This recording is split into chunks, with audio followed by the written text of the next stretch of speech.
भाव से बजो तो भाव से देखिए, सब सब उज्जैन है, सब शुक्ताल है, सब वृंदावन है। महाराज जी जहां मन का भाव है वहीं सब तीर्थ है, और अगर मन का भाव नहीं है तो तीर्थ में भी तीर्थ नहीं है।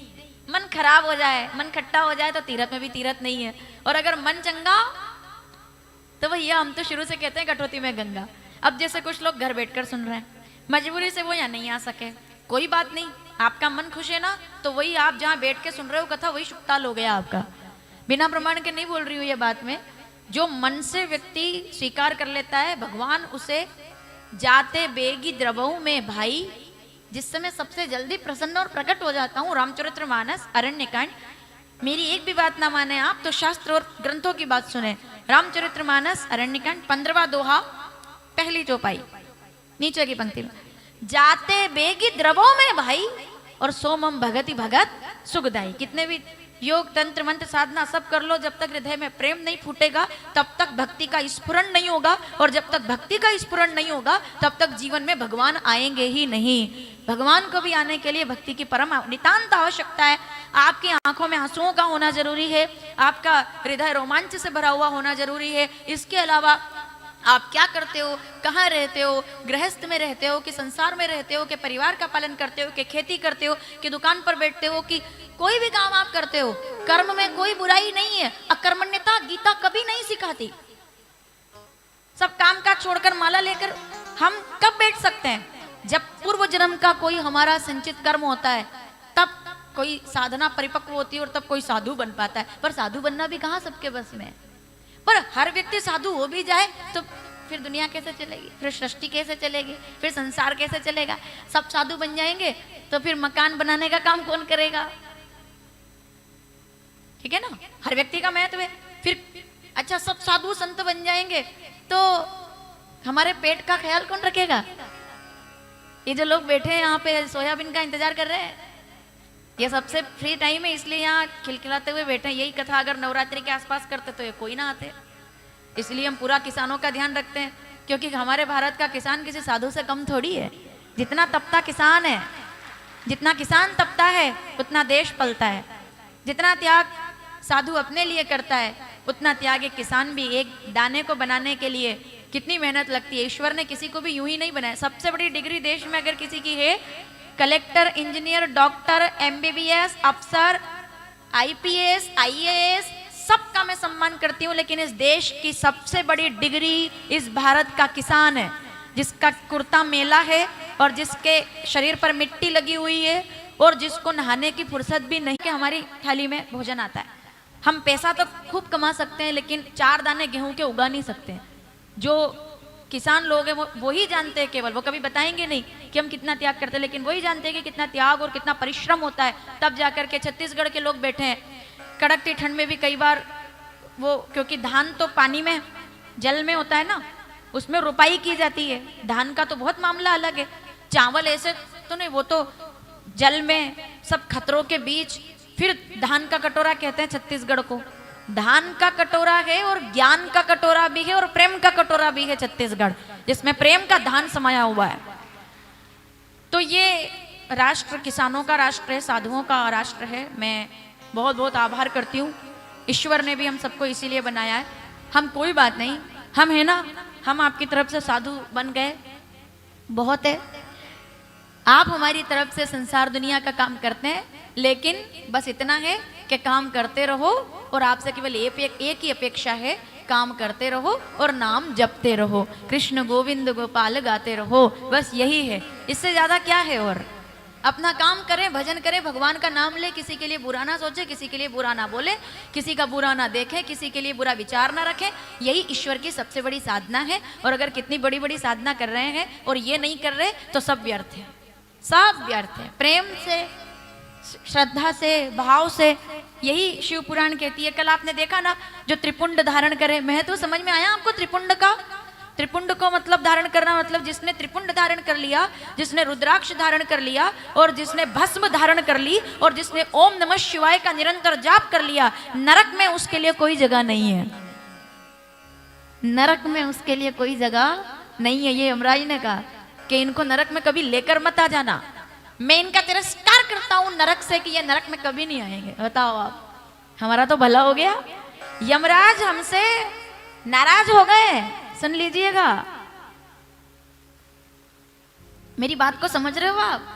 यमराज हमसे नाराज हो गए कि मैं तुमको नरक में नहीं आने दूंगा, कभी आ मत जाना इधर। तो हम कौन सा तरस रहे हैं?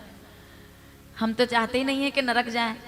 तो यमराज कहते हैं मेरे को नरक में कौन पसंद नहीं है? पहले सुन लो, जो रुद्राक्ष पहने मैं उसको नरक में पैर नहीं रखने दूंगा।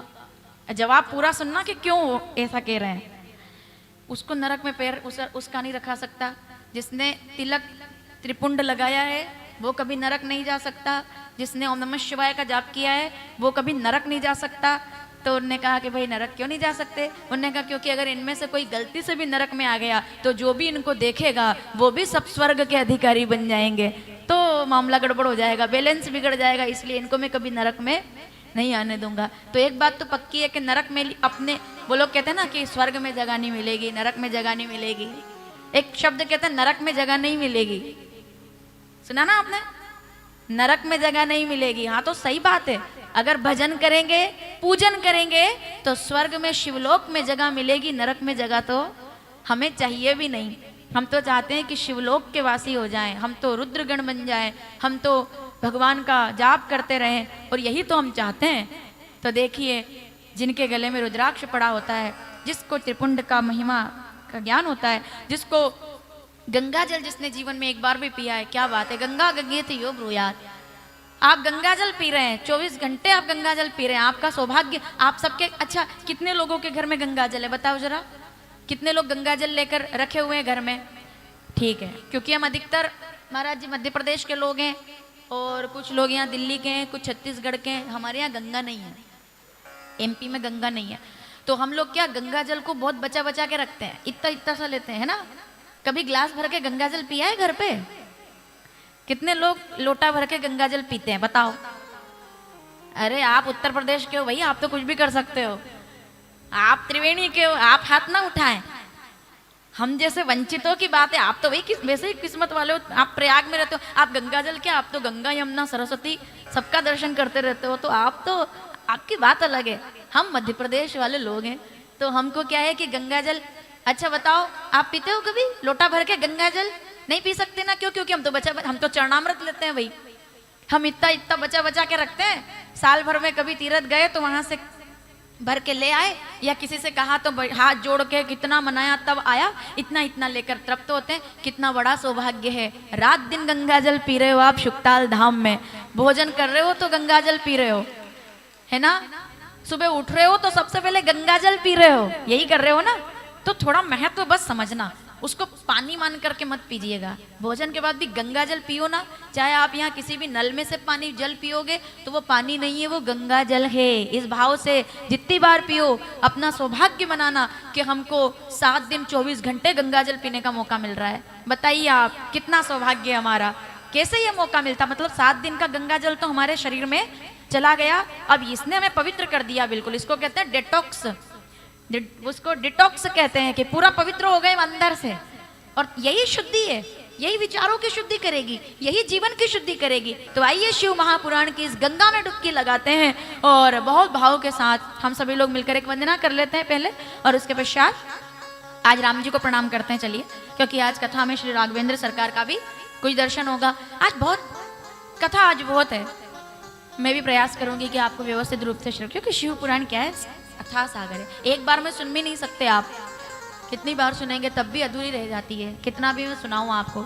कल हमने विद्येश्वर संहिता के विषय में चर्चा की, आज हम रुद्र संहिता के विषय में चर्चा करेंगे। ठीक है, 7 संहिताएं आप जानते हैं ना? फिर बताऊं मैं एक बार, 24,000 श्लोक है। विद्येश्वर संहिता, रुद्र संहिता, शतरुद्र संहिता, कोटि रुद्र संहिता, उमा संहिता, कैलाश संहिता, वायवीय संहिता, 7 संहिताएं हैं। इसमें मात्र संहिता भी थी पहले, विनायक संहिता भी है। तो लेकिन क्योंकि कलयुग के प्राणियों का ख्याल करते हुए 7 संहिता का संक्षिप्त सार शिव पुराण में हम लोग सुनते हैं। आज रुद्र संहिता सुनेंगे और भगवान भोलेनाथ के विवाह का दर्शन करेंगे। भोलेनाथ पधारेंगे आज बहुत सुंदर कथा हम लोग सुनने वाले हैं, और उसके साथ कुबेर महाराज का प्राकट्य भी सुनेंगे, और उसके साथ सत्यनारायण भगवान की कथा भी आज हम लोग यहाँ से सुनेंगे। सत्यनारायण भगवान की कथा का विशेष महत्व है शिव पुराण में, और रुद्र संहिता सुनेंगे। बहुत कुछ सुनना है, तो आइए जल्दी से प्रणाम कर लेते हैं और वंदना कर लेते हैं श्री रामचंद्र भगवान के चरणों में। राम जी को प्रणाम करते हैं। हाँ, हम सभी के आधार वही है। भाई कौन है आधार? जब भोलेनाथ प्रकट हुए शिवलिंग के स्वरूप में, आज कथा आएगी।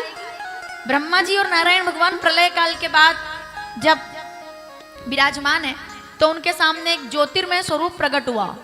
ज्योतिर्लिंग के स्वरूप में कहा जाए, ज्योति प्रकट हुई सबसे पहले, तो जिनका कोई आधार नहीं था। हम आगे सुनेंगे। भाई प्रलय काल के कल मैं आपको कल से वापस लेकर आती हूँ। आप सभी लोग लगभग कल कथा में बहुत अच्छे से सुन चुके हैं। नारद जी को देखा आपने, कल उनकी शादी होने वाली थी जो हो ना सकी, तो ब्रह्मा जी के पास गए। वो बोले जपो जाई शंकर सतनामा। हमारे जो नारायण भगवान है वो कह रहे हैं कि तुम तो भोलेनाथ को भजो भाई, तो तुम्हारा उद्धार होगा। तो भोलेनाथ का विस्तार सुनाइए। ब्रह्मा जी ने नारद जी को अभिवादन करके प्रणाम किया कि श्रोता वक्ता से बड़ा होता है, क्योंकि वो वक्ता को बोलने का अधिकार देता है। तो मैं तुम्हारा सम्मान करता हूँ, मैं तुम्हें शिव पुराण कथा में शिव जी का विस्तार सुनाता हूँ। तो रुद्र संहिता में जो जो कहा ब्रह्मा जी के द्वारा वो सुनाया गया। ठीक है, अब नारद जी हाथ जोड़कर सामने खड़े हो गए। अब वक्ता ब्रह्मा जी जैसे और श्रोता नारद जैसे, हम सब जैसे यहाँ बैठे हुए। तो ब्रह्मा जी महाराज बहुत प्रेम से कथा सुनाते हुए कहते हैं कि प्रलय काल के बाद, जैसा कि आप जानते हैं, सतयुग आता है, त्रेता आता है, द्वापर आता है, कलयुग आता है, और फिर आता है प्रलय। मतलब ये सब कुछ समाप्त हो जाता है। जिसमें समा जाता है वो शिवलिंग है, और जिससे प्रकट होता है वो शिवलिंग है। जिसमें सब समा जाता है, आखिर में आकर शून्य में सब समा जाएगा, और उसी शून्य का रूप शिवलिंग के रूप में पूजा जाता है। ये सृष्टि की संचेतना है। तो प्रलय काल के बाद प्रलय में सब मिट जाते हैं, सब प्रलय में मिट जाते हैं, लेकिन शंकर जी का त्रिशूल जो भोलेनाथ के हाथ में है, उस त्रिशूल पर बसी हुई एक नगरी, अभिमुक्त नगरी, नाम आप मुझे, हम सब प्रणाम करेंगे नाम के साथ। 7 पुरियों में अति श्रेष्ठ, पृथ्वी पर अति श्रेष्ठ शिवजी का मृत्यु लोक का निवास। क्या बात है! सदैव सर्वदा गंगा बहती है जहां, और कहते हैं कि प्रलय काल में जब पूरी प्रकृति सृष्टि डूब जाती है, पर वो नगरी नहीं डूबती है। वो इसलिए नहीं डूबती है, पूरी दुनिया में लोग प्रार्थना मंदिर में ये करते हैं कि हमें खूब लंबी उम्र देना, लेकिन वहाँ उस नगरी में लोग प्रार्थना करते हैं कि प्राण जाए तो वहाँ जाने चाहिए, क्योंकि वहाँ जिसके प्राण जाते हैं वो सीधे सीधे शिवलोक का वासी हो जाता है। समझ तो आप गई होंगे, और केवल समझना नहीं है, तैयारी भी करनी है अगले साल वहाँ जाने की। अभी केवल बता रही हूँ, अगले साल लेकर चलेंगे आपको। बोलिए काशी विश्वनाथ महादेव की। अभिमुक्त नगरी है साहब, अभिमुक्त, शंकर जी को अति प्रिय। और आप सुनिए, शंकर जी प्रलय काल से प्रभावित नहीं होते। अब त्रिशूल रहता है उनके हाथ में, तो प्रलय तो चला गया, अब त्रिशूल पर बसी, यहां बसी हुई है काशी। कहां रखी है? ये इस नोक पर काशी रखी है। कौन से प्रलय की ताकत है काशी को? काशी सदा सदा से सबसे प्राचीन अगर नगर कोई है, प्राचीन धरा है, तो वो काशी है, जो कभी नहीं मिटता। तो प्रलय काल के बाद जब सर्वप्रथम नारायण भगवान के नाभि कमल से ब्रह्मा जी प्रकट हुए और विचार करने लगे कि मैं कौन हूं, तो उनको आवाज आई, तपह, तुम तप करो। हे ब्रह्मदेव, तप करो, त्याग करो, तपो, तुम्हें तपना पड़ेगा। तुम तपोगे तो ही तुम्हें श्रेष्ठता मिलेगी। तो ब्रह्मा जी ने तप किया। तप करने के बाद भी बहुत वर्ष बीत गए, कोई नजर नहीं आता। कमल जिस फूल से वो प्रकट हुए उसकी नली में जाकर ढूंढा, तब भी कोई नहीं मिला। तो नारायण का दर्शन हुआ। बोलिए नारायण भगवान की। इसके पहले कि मैं कथा शुरू करूं, थोड़ा आपको बता देते हैं। तो ब्रह्मा जी महाराज ने विचार किया भगवान नारायण को देख के, बोले आप कौन है? भगवान कहते हैं मैं नारायण हूं, आप ब्रह्मा हैं, हम सभी। अब शिव पुराण भागवत में सृष्टि नारायण भगवान के द्वारा बताई गई है। शिव पुराण में सृष्टि का विस्तार भोलेनाथ के द्वारा बताया गया है। स्कंद पुराण में सृष्टि का विस्तार भोलेनाथ के द्वारा बताया गया है कि उनके ही संकल्प, ये संकल्प सृष्टि है जिसमें हम लोग रह रहे हैं। तो सबसे पहले ब्रह्मा जी और नारायण भगवान के बीच में विवाद हो गया कि अब हम दोनों में से बड़ा कौन है। अब वहां तक जब हुआ विवाद, तो अचानक से अग्नि स्तंभ प्रकट हुआ, और वही हमारे साक्षात बाबा भोलेनाथ का स्वरूप है। बोलिए शंकर भगवान की। और भोलेनाथ ने कहा ना तो आप बड़े ना आप बड़े, मैं नहीं आपको संकल्प शक्ति से प्रकट किया है। एक सृष्टि का विस्तार कीजिए, एक सृष्टि का पालन कीजिए। मैं सृष्टि का संहारक बन करके और मैं ही ब्रह्मा जी महाराज की भ्रकुटी के मध्य से प्रकट होकर रुद्र के रूप में आऊंगा, मैं ही रुद्र के रूप में लीला करने के लिए मृत्यु लोक में प्रकट होऊंगा, यही निर्देश दिया। तो बारंबार आइए हम सभी लोग मिलकर यहाँ तक मैं आपको लाई और इसके आगे की कथा वंदना के बाद हम लोगों को सुननी है। आइए श्री राघवेंद्र सरकार का वंदन करें, नमन करें। अद्भुत कथा है, आज कई कथाओं का मिश्रण हमको करके सुनना है आनंद के साथ। जरा दोनों हाथ जोड़ ले मेरे साथ। श्री रामचंद्र भगवान के लोकाभिरामम रणरंग धीरम राजीव नेत्रम रघुवंशनाथम कारुण्य रूपम करुणाकरंतम श्री रामचंद्रम करुणातीत। और क्यों ना हो, करुणावतारम के इष्ट तो करुणाकंत ही हो सकते हैं। आइए प्रणाम करें, वंदन करें, नमन करें श्री राम जी को। भाव से सब गाएंगे मेरे साथ। कौन है इनका आधार? जो ज्योति प्रकट हुई उनका आधार कौन है? वो निराधार ज्योति का आधार श्री राम है। मेरे आधार राम है। सब मिलकर प्रार्थना करें।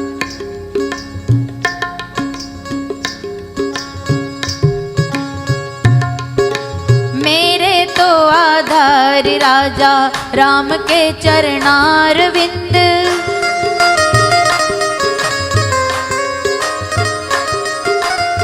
सब गाएंगे भाई। मेरे तो आधार राजा राम के चरणार विंद, मेरे सबका आधार राम, राम के चरणार विंद, मेरे राघव के चरणार विंद।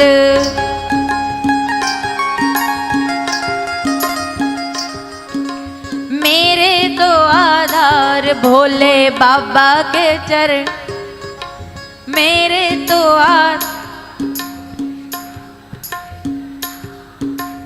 मेरे तो आधार राधे श्याम के चरणार विंद, मेरे तो आधार राजा राम के चरणार विंद।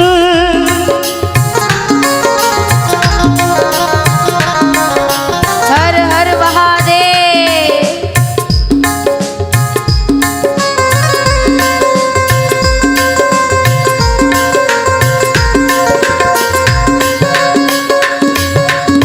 जीवन का आधार राम राम राम, जो राम का नहीं। और एक स्लोगन, एक सिद्धांत जीवन का बना लो भैया, सावधान। कोई पूछे कि क्या करने गए हो शुक्ताल, कोई पूछे कथा सुनने क्यों जाते हो हर साल, तो एक जवाब दे देना मेरी तरफ से। और जो लोग स्टेटस लगाने के शौकीन हैं, वो आज एक पंक्ति लिख देना अपने मोबाइल के स्टेटस पर। क्या अंतिम सत्य क्या है? सुन लीजिए, काम तो राम ही आएंगे, और कोई काम नहीं आएगा। काम तो राम ही आएंगे, इसके अलावा कोई नहीं आएगा। बिना प्रमाण की बात नहीं है भैया। रामचरितमानस अयोध्या कांड 129वां दोहा। वैसे सभी चौपाई पढ़ो तो बहुत अच्छा है। तीसरी चौपाई, तुमई छाड़ी दूसर गति नाही, राम बसे तिनके मनवाई। तुमई छाड़ी, ये तब का प्रसंग है महाराज जी जब वो वाल्मीकि जी से पूछते हैं राम जी के मैं कहाँ निवास हूँ, तो उन्होंने कहा कि कहाँ रहना है आपको? उनके दिल में रहो, सबके हृदय में रहो। तुमई छाड़ी दूसर गति नाही, तिनके हृदय बसो रघुराई। सबके हृदय में राम। तो राम काम तो, क्योंकि आखिरी में क्या काम आएगा? ना सोना काम आएगा। ये मिट्टी की काया जब मिट्टी में मिल जाएगी तो ना सोना काम आएगा ना चांदी काम आएगी। सब इस धरा का, सुनिएगा, इस धरा का, इस धरा पर सब धरा रह जाएगा। और आखिर में काम तो राम का नाम ही आएगा।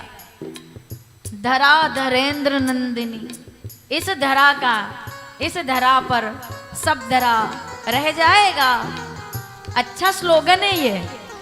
इस धरा का, इस धरा पर सब धरा रह जाएगा, और काम तो अंत में काम तो श्री राम का नाम ही आएगा। वही आधार है अपना, क्योंकि राम नाम ही सत्य है, परम सत्य है, सत्यम परम धीमहि। भागवत में भी यही है और शिव पुराण में भी यही है। मेरे तो आधार राम के चरणारविंद, मेरे तो आधार राजा राम के चरणारविंद, मेरे तो आधार गंगा मैया के चरणारविंद, मेरे तो आधार गंगा मैया के चरणारविंद, गंगा के चरणारविंद, शिप्रा के चरणारविंद, गंगा के चरणारविंद, शिप्रा के चरणारविंद, गंगा के चरणारविंद, मेरी शिप्रा के चरणारविंद, गंगा के चरणारविंद, शिप्रा के चरणारविंद, मेरे तो आधार बोले, हो मेरे तो आधार भोले बाबा के चरणारविंद।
गंगा मैया के चरणार, मेरे तो आधार गंगा मैया के चरणारविंद, मेरे तो आधार गणपति बाबा के चरणारविंद, मेरे तो आधार गणपति बाबा के चरणारविंद। जय गणेश। गणेश जी देखे कितने बड़े।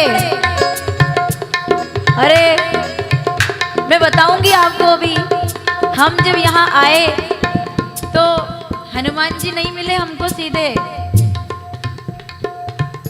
जो यहाँ पर व्यवस्था देखने आए थे वो बता रहे थे कि सीधे हनुमान धाम नहीं आए वो। पहले तो वो दंडी आश्रम गए तो वो बुक रहा, मतलब बुक था कि नहीं मिलेगा जगह। फिर शुक्ताल आश्रम में तो वो भी बुक था। फिर ऐसे वो घूमते हुए सब देख रहे थे जगह कहाँ कर सकते हैं कथा। हिम्मत भी टूट गई थी कि अब इस समय बहुत कथाएं चल रही है, कोई जगह नहीं मिलेगी। तो बता रहे थे कि वो एक ऑटो वाले भैया मिले उनको, उन्होंने कहा मैं जगह दिखाता हूँ। तो वो गणेश जी का आश्रम लाए पहले, तो ये गणेश जी महाराज। गणेश जी को प्रणाम किया तो वो गणेश जी के आश्रम में जो बाबा जी हैं पूजा करते हैं, उनने कहा जाओ हनुमान धाम में जगह मिल जाएगी आपको।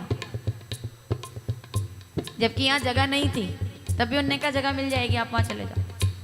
यहाँ आए वो, और यहाँ से मुझे जब सूचना मिली कि हनुमान धाम, मतलब हमारे तो गणेश जी के बिना कोई काम चलता नहीं है भैया। हम तो गणेश परिवार के लोग हैं। जय गणेश। थोड़ा प्रेम से जय गणेश। हम गणेश परिवार के लोग हैं। और यहाँ जब मैं आई और गणेश जी देखे हमने शोभा यात्रा में, क्या बात है, इतना सुंदर स्वरूप। आइए प्रणाम करते हैं गणेश जी को। जय गणेश।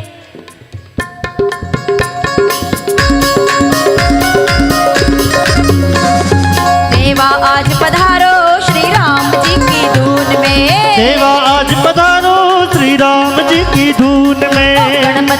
पधारो राम जी की धून में। गणपति आज पधारो श्री राम जी की धून में। गणपति आज पधारो देवा पवन वेग से आओ। गणपति आज पधारो देवा पवन वेग से आओ। गणपति आज पधारो पवन वेग से आओ। गणपति आज पधारो देवा पवन वेग से आओ। रिद्धि सिद्धि संग लाओ राम जी की धून में। रिद्धि सिद्धि संग लाओ श्री राम जी की धून में। देवा आज पधारो राम जी की धून में। देवा आज पधारो श्री राम जी की धून में। अब मालवा से जो माताएं बैठी हुई है वो तुरंत समझ जाएंगे, और जिनको भजन नहीं आता है वो भी उनका साथ देंगे। क्या? म्हारा सत्संग में रस बर आओ जी गजानंद आओ। आओ जी गजानंद आओ। रिद्धि सिद्धि ने संग ले आओ ले आओ जी गजानंद आओ। आओ जी गजानंद आओ। आओ जी गजानंद आओ। आओ जी गजानंद आओ।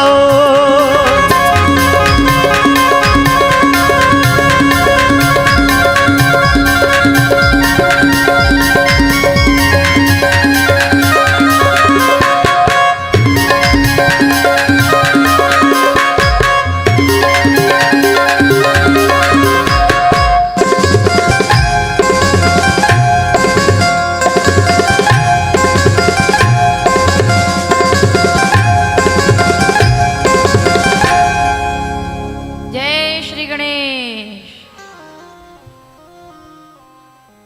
ऐसे गणेश जी महाराज की कृपा है बड़ी हम पर।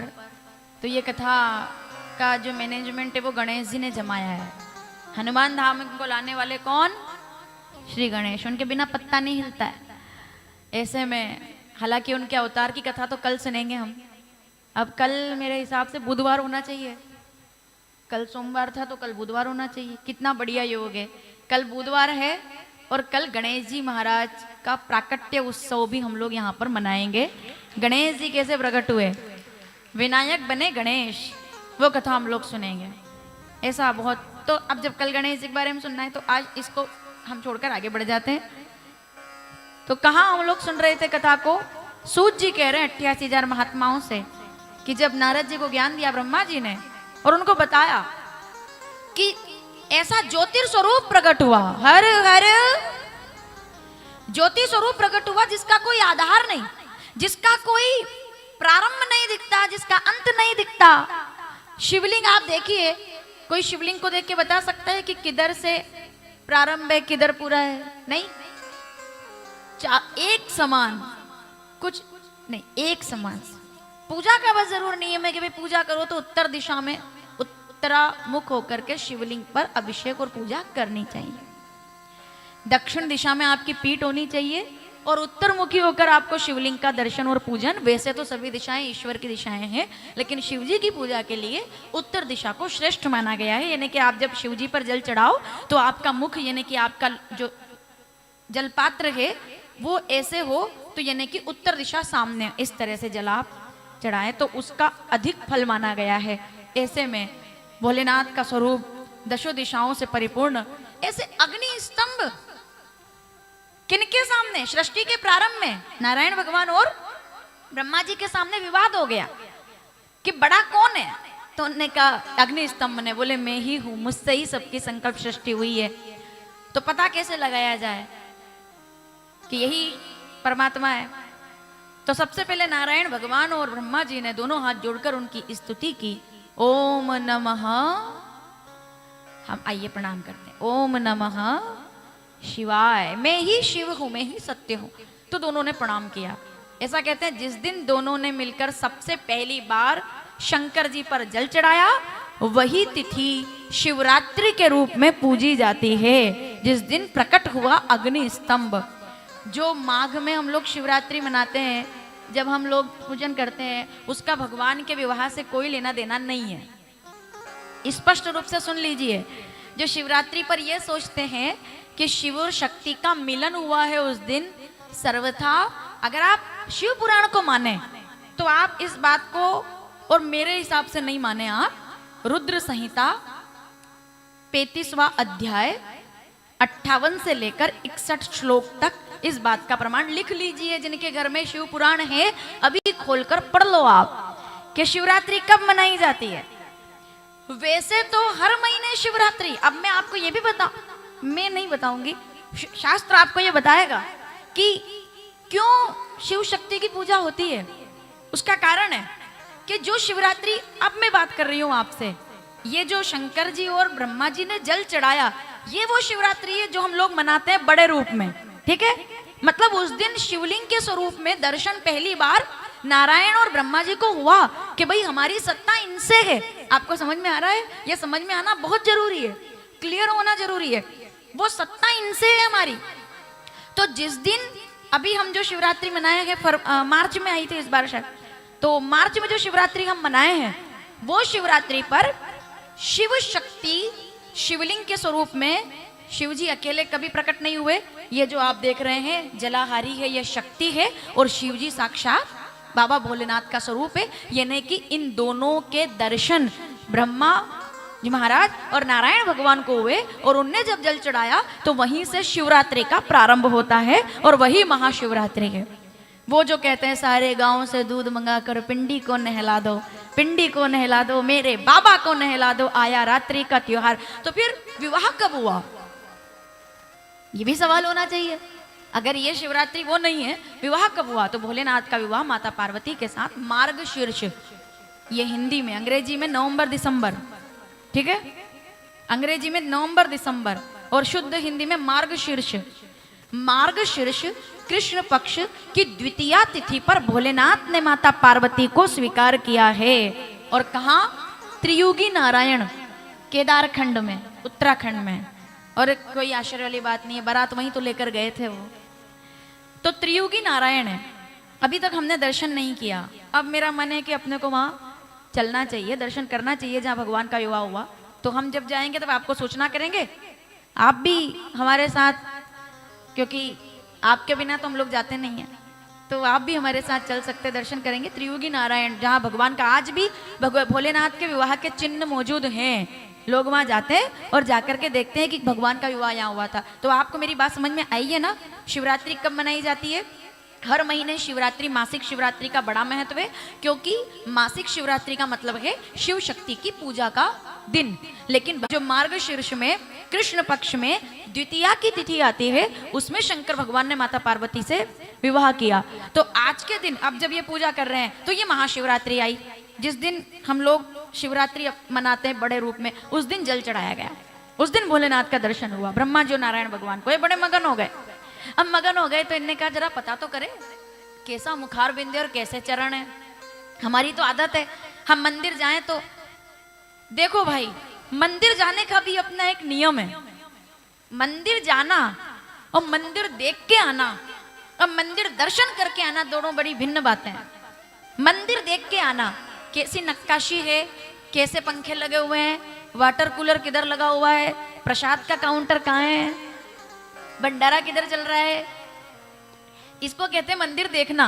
कौन सा पत्थर लगा है, कितना सुंदर मुकुट लगा है, कितना सुंदर छत्र लगा है, इसको कहते हैं मंदिर देखना। दर्शन किसको कहते हैं? कि ये सब तो बहुत दूर की बात है। सबसे पहले दर्शन करने के लिए सबसे पहले आपकी नजर ठाकुर जी के चरणों पर जानी चाहिए। सबसे पहले चरणों का दर्शन होता है। अभी आप जैसे इधर सबसे पहले आप बिहारी जी तो सब लोग गए होंगे वृंदावन, जो नहीं गए हो उनके पास मौका है 27 तारीख को। और आज वो लोग बता दीजिएगा कितने लोग जाने वाले हैं गिरिराज जी की परिक्रमा के लिए, ताकि व्यवस्था बन सके। तो बिहारी जी के लिए सबसे पहले चरण दर्शन जो कभी कभी होते हैं, चरण दर्शन सबसे पहले भगवान का, ठाकुर का चरण दर्शन करो। क्यों? क्योंकि चरण में ही हमारे जीवन का आधार है, चरण ही सब कुछ है, चरण ही परम पवित्र है। तभी तो चतुर्थ वर्ण जो है ना हमारा, ब्राह्मण क्षत्रिय हमेशा कहते हैं ना, तो ऐसा कहते हैं कि भाई हमने चतुर्थ वर्ण ने इस बात को बहुत गलत समझा कि भाई चरणों से प्रकट हुए। चरण ही तो सार है, सार ही चरण है। हरि चरण, हरिदास, हरिजन, समझ रहे हैं आप? हरिदास, चरण दास, बहुत बड़ी बात है चरणों से प्रकट होना। तो जो चरण में सबसे पहले मन लगा ले उसको गोविंद अपने आप मिल जाते हैं। दर्शन करने का नियम है, पहले चरणों पर नजर डालिए, फिर उसके बाद उनके कमर के करधोने पर नजर डालिए, पीत पट्टा उन्होंने बांधा हुआ है। उसके बाद अभी मुखारबिंद पर नहीं जाना है, उनके वक्षस्थल का दर्शन कीजिए, कौस्तुभ मणि से सजा हुआ है मेरे नारायण का वक्षस्थल। और फिर एक तरफ हमारे भगवान, हमारे ब्राह्मण देवता का चरण उनके हृदय पर सुशोभित है, जो लात मारी थी वो सुशोभित है, वो दर्शन करें। और उसके बाद फिर मुखारबिंद में क्या, सबसे पहले आंखों को देख करके और अपना समर्पण कर दे के जो है बस यही है, इसके सिवा और कुछ नहीं है। ये भगवान के दर्शन का सिद्धांत है। हम जल्दी जल्दी जाते हैं। एक तो मंदिर हमें इतना, अब ये विषय पता नहीं मुझे बोलना चाहिए या नहीं, बोल दूं मैं?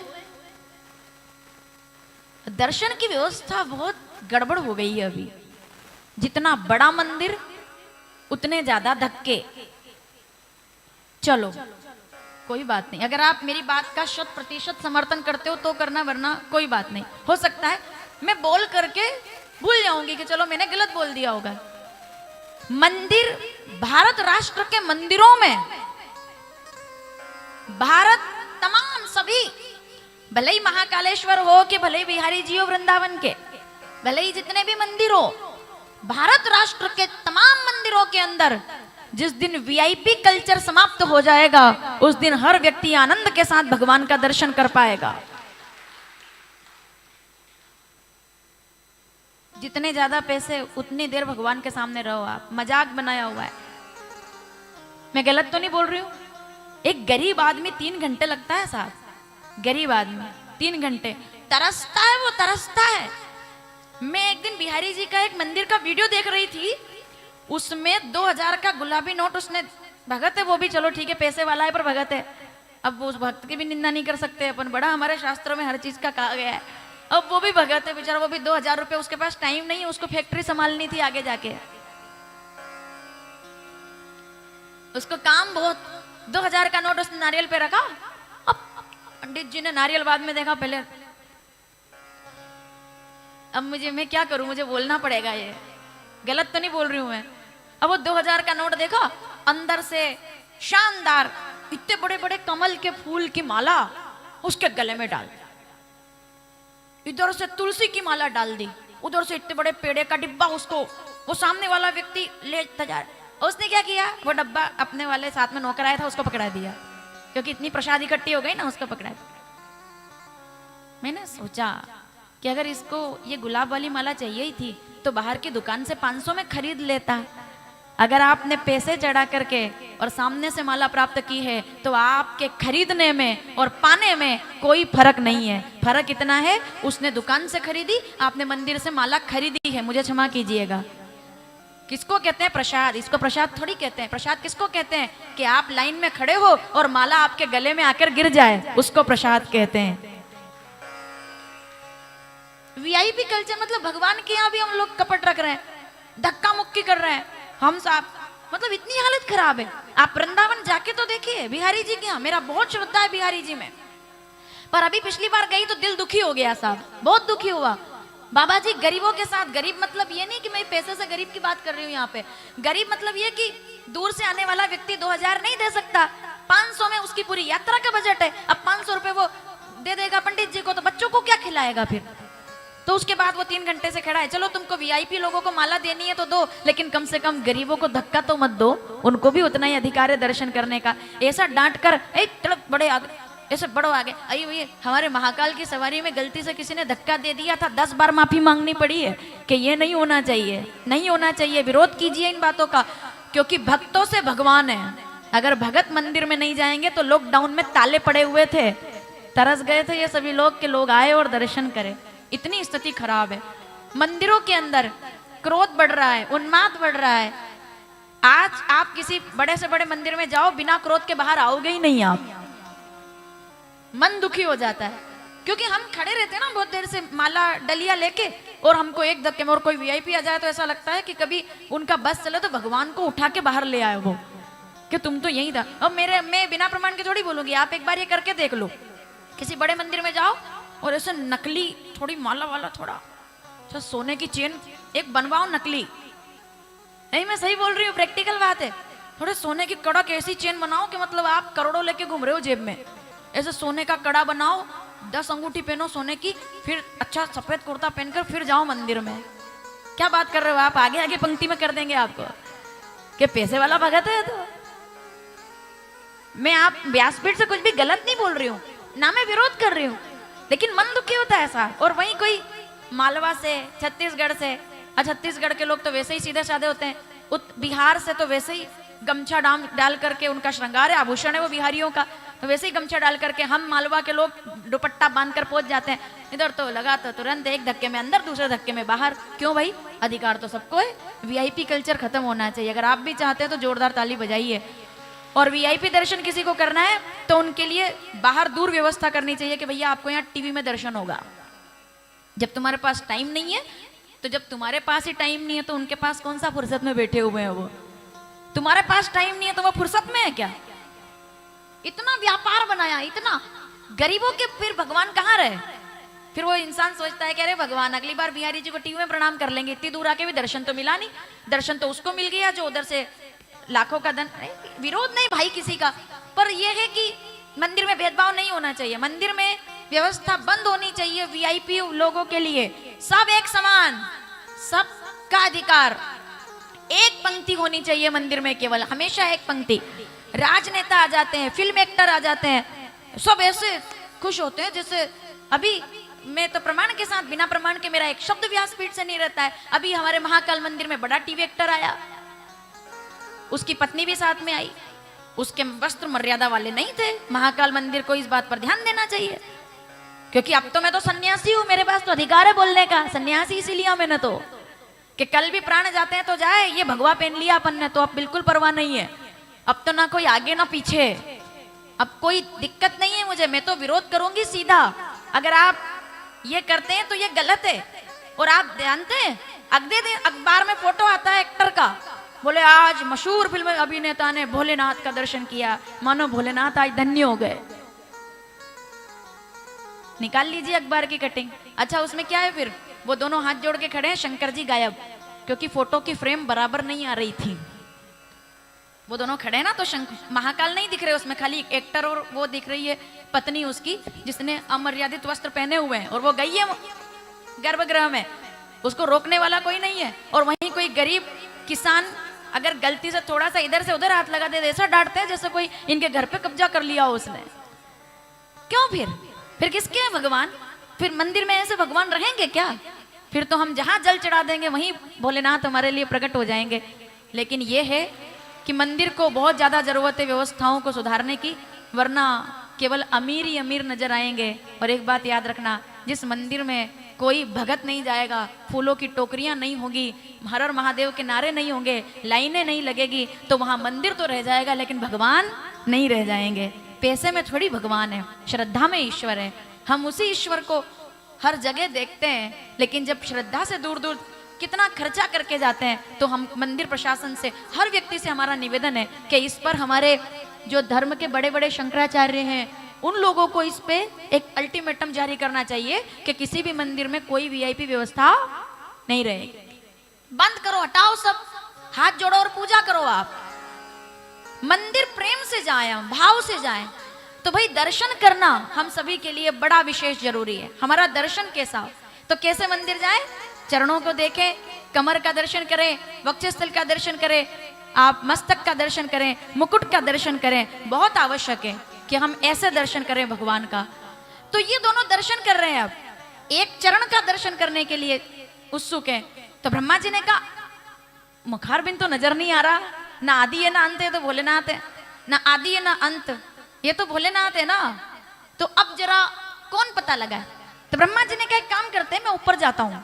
आपने ये कथा सुनी होगी, ये दोनों ढूंढने गए, तो नारायण भगवान ने कहा ठीक है मैं नीचे जाता हूँ, पाताल तक जाता हूँ कि चरण मिल जाए कभी, तो आपको मिले तो आप बता देना, ऐसा होता है ना भाई, दो लोग हैं तो दोनों एक तरफ जाएंगे, समय लगेगा, आधे इधर आधे इधर, आप ऊपर जाओ ब्रह्मा जी, मैं नीचे जाता हूँ। तो हंस का रूप लेकर के ब्रह्मा जी वो उस स्वरूप को देखने के लिए ऊपर उड़े, और वराह का रूप, क्योंकि वो तो शुक्र स्वरूप में तो हमारे भगवान वैसे ही, तो भगवान जब वराह रूप लेकर के, और कहते हैं कि वो गए पाताल की तरफ चरण देखने के लिए, और जब चरण देखने के लिए गए तो नारायण भगवान को चरण नहीं मिले, शिवलिंग का उनको उस इस अग्नि स्तंभ का उनको कोई भी किसी भी प्रकार का कोई भी सार उसमें चरण का नजर नहीं आया, कोई चिन्ह नजर नहीं आया। तो नारायण भगवान हार करके वापिस आ गए। उन्होंने कहा कि अब मैं ब्रह्मा जी आएंगे तो बता दूंगा कि मुझे नहीं दिखे चरण, है ना। ब्रह्मा जी पहुंचे, बहुत देर तक हंस के रूप में उड़ते रहे, और उड़ते उड़ते बहुत ऊपर तक गए, तब भी ब्रह्मदेव को भगवान का कोई भी मुखारबिंद नजर नहीं आया। इतना असंख्य मणियों के समान चमकने वाला तेज था अग्नि स्तंभ में, इतना तेज था, वो नजर ही नहीं आया कि मुखारबिंद कहाँ है। तब ब्रह्मा जी भी हार गए कि नहीं भैया, ये तो बहुत विराट है, कहाँ तक हम उड़ सकते हैं। उन्होंने कहा चलो जब चलते हैं। पर जब नारायण भगवान पूछेंगे, आज बहुत सुंदर कथा सुन रहे हैं आप, ध्यान से सुनना, जब नारायण भगवान पूछेंगे कि क्या आपको मुखारबिंद मिला, तो अगर मैं कह दूंगा कि नहीं मिला तो बड़ी हार हो जाएगी कि इतना देर में आए और कुछ मिला नहीं। उन्होंने कहा चलो एक काम करते हैं, छोटा मोटा झूठ बोल देने में कोई बुराई, कभी कभी थोड़ा बहुत झूठ चलता है। ये सबसे बड़ी गलतफहमी है, जब तक जरूरी नहीं हो तब तक झूठ ना बोले, जब तक कि फंस ना जाओ पूरे तरह से, कि बिल्कुल ऐसा कि नरोवा कुंजरा, तब ठीक है। लेकिन तभी झूठ बोला जा सकता है जब उससे किसी की बुराई या किसी का अहित ना हो, तो झूठ ठीक है, ठीक है। झूठ बोला जा सकता है, उसकी भी एक स्थिति है। जैसे माताएं भोजन बनाती है, कई बार झूठ का सहारा लेती है अपने बच्चों को खिलाने के लिए। कई बार वो किसी भी सब्जी में करेला मिक्स कर देती है, क्योंकि उनको पता है कि इसे खाएगा नहीं, तो वो उससे पूछता है काहे की सब्जी है, तो वो कहता है भिंडी की सब्जी है। ये झूठ ही है ना, लेकिन ये झूठ बोलने से आपको पाप नहीं लगता है। आप जब कोई बात अपने बच्चे की भलाई के लिए कहते हो तो उसके लिए पाप नहीं लगता है, जिससे किसी का अहित ना हो, उस झूठ से कभी पाप नहीं लगता है। लेकिन जिस झूठ से कहीं ना कहीं अहित होता हो, उससे पाप लगता है।